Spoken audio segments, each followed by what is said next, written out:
আসসালামু আলাইকুম সবাইকে। আজকে আমি আপনাদের জন্য 40 ঝুলের প্যান্ট কাটিং পায়জামা নিয়ে আসছি। তো আমি শুরুতে সমান করে একটা দাগ দিয়ে নেব।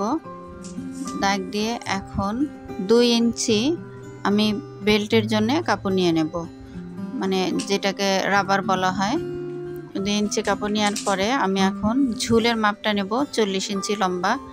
40 ইঞ্চি লম্বা ঝুলের মাপটা দিয়ে 40 ইঞ্চি ঝুল নিয়ে নেব।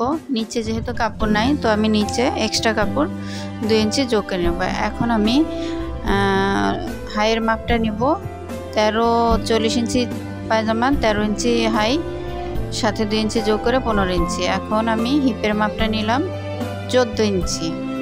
14 ইঞ্চি হিপের মাপটা নিয়ে নিলাম।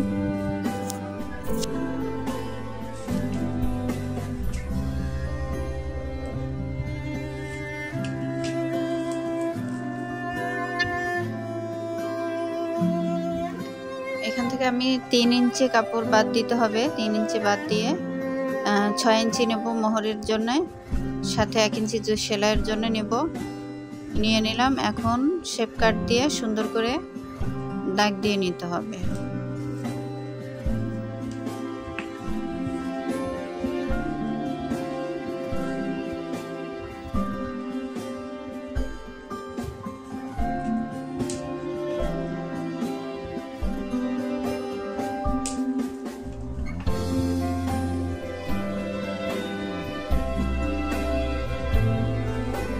ওকে, দাগ দেওয়া হয়ে গেল। এখন আমি এই দাগে দাগে সুন্দর এখন আমি পায়জামাটা কেটে নিব।